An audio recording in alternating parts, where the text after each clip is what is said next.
Good afternoon, good morning, good evening, wherever you are watching from. My name is Lorena Dunker. Welcome to my YouTube channel. On this channel, we discuss women's health, particularly maternal child health. We also talk politics on this channel because politicians, stakeholders, and policymakers have the willpower to improve maternal child health systems, or they decide to ignore it and it remains just where it is all over the world. So we don't separate the discussion of politics from maternal child health discussion. On that note, and if you have not subscribed to my YouTube channel, I am begging you to please do so. Please subscribe, please like, please share, please click the bell notification so that whenever we upload our content, you can be one of the first person that will see our content. Today, I'm going to be talking about a family planning commodity. And this video is dedicated to one of those people who have been helping us over the years. We started since 2019. And like I said in one of my videos, every morning, almost every morning, like 90% or so is from my income. But I have few friends who I reach out to, and then they help me with few dollars to carry on activities and projects. So in this video, I'm going to be dedicating this video to a friend and a brother who supports me in this endeavor. His name is George Flomo.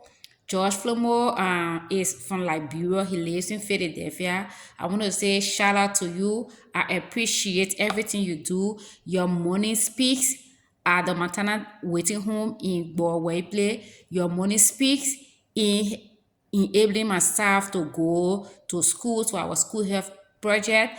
I want to say thank you to you and your family for all you continue to do, and I hope you see this video and it is from my heart, from the bottom of my heart. So today we'll be talking about implant. Implant is a form of, is a commodity, it's a family planning commodity. We'll be talking about that today. But before then, let's just do a recap of depot, the previous commodity we discussed. We said depot is safely taken by almost every category of woman. We said a woman who has had child or children and wants to rest for a while or doesn't want to have any child again can safely take depot once she's sexually active and in childbearing age. We also said a woman who had never had a child, even if she's 14 years old, but she doesn't intend to get unintended pregnancy, she can also take depot until she's ready to have a child. And we also said a woman who gave birth and is breastfeeding can also take depot at 6 weeks when her baby is 6 weeks old. And we said the reason she has to wait up to 6 weeks is the depot, it decreases breast milk production. So, and we also said the depot is served every 3 months, and we say it is an injection. We also emphasize the importance of people going to the health facility to get a depot. And we give 2 reasons why you should go to the health facilities and not in a medicine store. One of the reasons we give is that the person in the medicine store, even if they know the information about the depot, or they may not know the information, they don't have that time, they are doing business. They don't have that time to explain to you the working of the depot. They don't have the time to explain to you the side effect of the drugs of the depot. And we say another reason is you are not going to be captured in the data of the county or wherever you're taking that depot. Even if you are in Nigeria, you are in Ghana. If you went to the medicine store, he sells you what you want or she sells you what you want, and then you leave, and that's it. But if you went to the clinic, the healthcare provider gives you information, tell you that you choose based upon the information you have received, and then she also do the medical eligibility criteria with you, like we said, and then she writes in the report book. And at the end of the month, they compile every information from every department: family planning, labor, delivery, everything, and then they send their report to maybe the county level, and the county send it to maybe the regional level, and then to the country level and stuff like that. And so you are reflected in that data. So if, for example, there were going to be a survey done maybe like in 2021 or 2022, clients that went to the medicine stores and bought Depo, even if it were 5,000 or 10,000 clients, they will never be reflected in the data. So that's one of the disadvantages of going to the medicine store to get your Depo. But if you went to the clinic, you're going to be reflected. And then the interventions that people are doing will be reflected, will be seen by what the data says. The interpretation of the data will tell that people are working. And we said the side effect of Depo, we say some people amenorrhea, which is they don't see their menses at all for the time they are taking it. And we say it does not mean that blood is powdered in somebody somewhere in their abdomen or in their uterus. No, it's just to prove that yes, this medicine is working. And we also said some people get irregular bleeding. We say some months you may see your menses correctly, some months you may not see it, some months you may see it 1 or 2 days, and it still means that it is working. And we say the average time for menstruation is up to 7 days, 3 to 7 days. Whether you start at 3 days, 4 days, 5 days, but up to 7 days is still normal. And we say, but if you experience bleeding more than 7 days, go to the healthcare provider. They know what to do to balance the hormone. And we said, just in case you get there, maybe the person is a new clinician or so, just say I watched one video and the lady told me when you take a Depo and you have an issue with bleeding more than 7 days, they can give you a combined oral contraceptive pill, and we're going to balance the hormone in your body, and then you're going to correct the bleeding issue. So those are some of the things that we said. And we said Depo does not prevent STI HIV. It doesn't. We say what prevents STI HIV is condom. And we also say Depo does not permanently stop you from giving birth. From getting pregnant. When you stop it, you can get pregnant again. Now, implant. So implant is almost the same as, almost kind of have the same side effect as Depo. But implant, unlike Depo, it is not an injection. Implant, some of them are 2 rods and another one is 1 rod. No matter if it is 1 rod or if it is 2 rods, they have the same mechanism, the same action. They work the same way. And the implant is also made of the same thing, the same hormone that the Depo is made of. So, and the way the implant works, be a 1 rod implant or the 2 rod implant, the 1 rod implant is called implant, and then the 2 rod implant is the Jadel. Okay, so those are the 2 types I'm going to be focusing on, because those are the common ones. So the way that both of them work, every implant work is that it releases a little quantity of progestogen within the bloodstream. And if you remember, or if you have watched a video from Depo, that's the same way the Depo works. And then the continuous releasing of this progestogen in the bloodstream causes the cervical mucus to thicken, and then the lining of the uterus, it made it thin.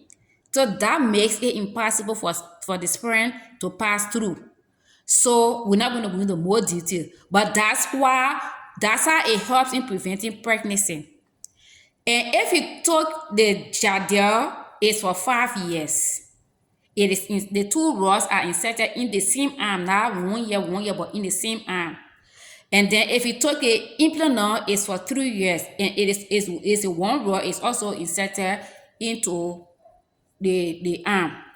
And people have different technique of inserting it. Some people will first do an incision, will numb the place and do an incision and insert it. For me, I just put it in the carrier and I just insert it.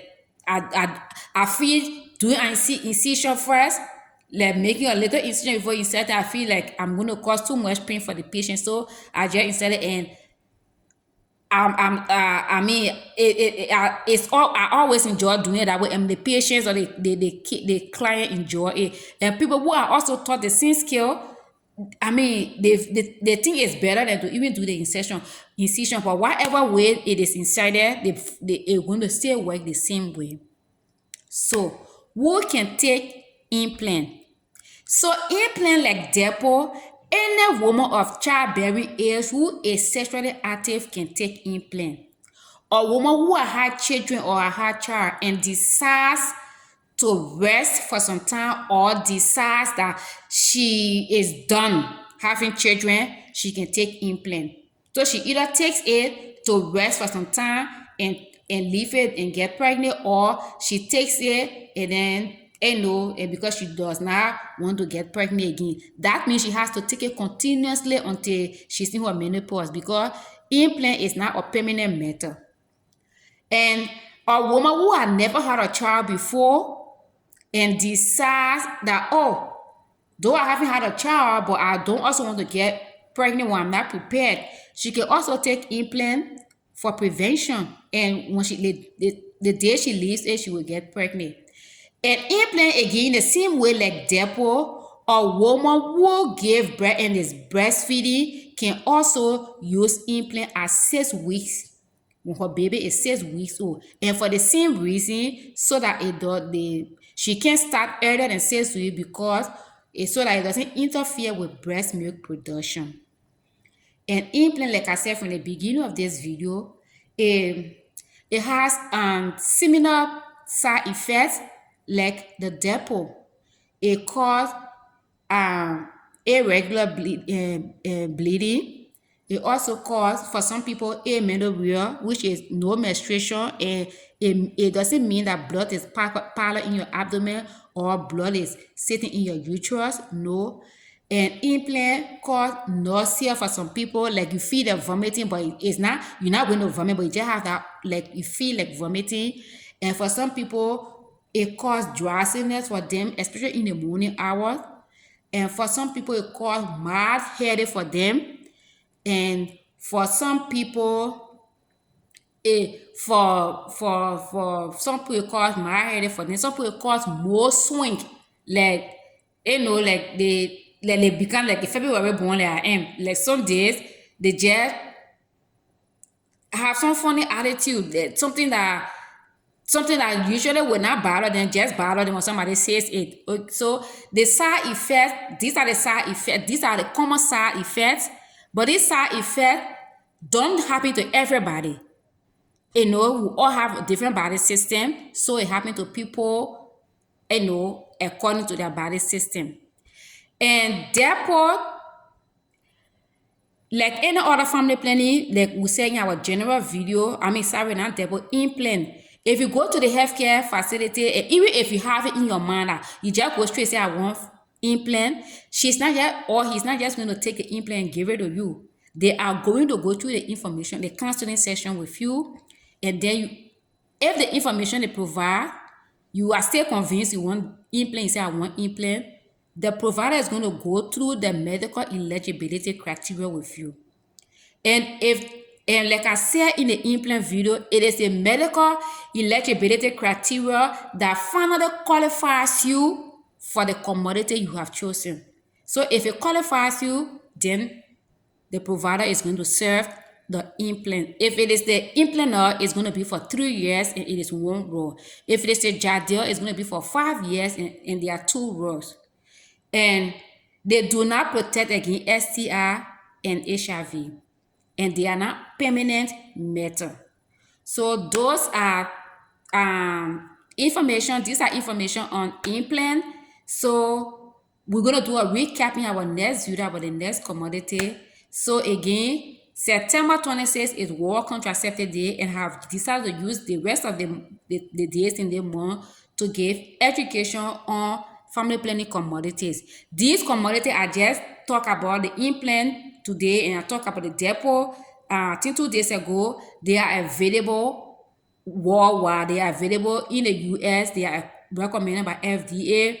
They are also available in Nigeria, in Ghana, in Ivory Coast, in Sierra Leone, in Liberia, of course.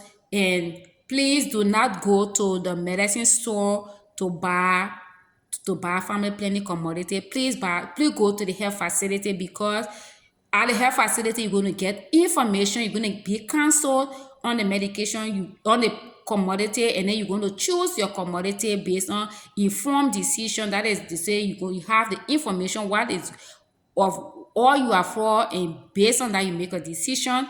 And when you make a decision, they're going to do the medical eligibility criteria. When I used to chewing on family planning, that's the best part I like, the medical eligibility criteria, because you're not just chunking something on somebody because they chose it, but you're going to make sure whether it really suits them, whether they have a disease condition that prevents them from taking that medication, that commodity. But in the medicine store, they're not going to do all those things with you. They don't have that time. Trust me. Because maybe you 5 person, the person want to get his cash, and the other person no. So they're not going to go through the process with you. And besides that, like I said, your data is not going to reflect. So if in a year time, 600 person went to different medicine stores, I'm just saying a number, a lower number. So 600 is enough number that I added to the one that I captured from the health facility to have enough, to make to reflect our intervention. But because people are going to the medicine stores, so sometimes the work we do, it doesn't appear like we're doing the work we do. Though we're doing it and we see that we're doing it, but the report doesn't capture you that went to the drugstore. So I'm begging you again in this video, go to the health facility to get your depot. And like I said, this video is dedicated to George Flomo. George Flomo is a Liberian who is supporting Action to Restore Community Health. This is the name of my organization, Action to Restore Community Health. We are into reproductive health, and we are at a school.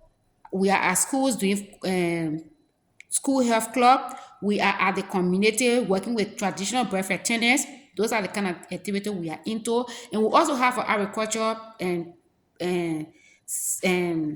portion for the purpose of sustainability. And so George Flomo has been one of the persons who, when I reach out to, he always give me a few dollars to help me with project and other stuff, administrative costs. So I want to say thank you, George. I appreciate you and your family, and this video is dedicated to you, and I hope you will watch it. Again, September 26th is going to be World Contraceptive Day. So that's why I have decided to do this video on my YouTube channel. Again, if you have not subscribed, please subscribe. Please. Thank you. Bye bye. I see you again when I see you.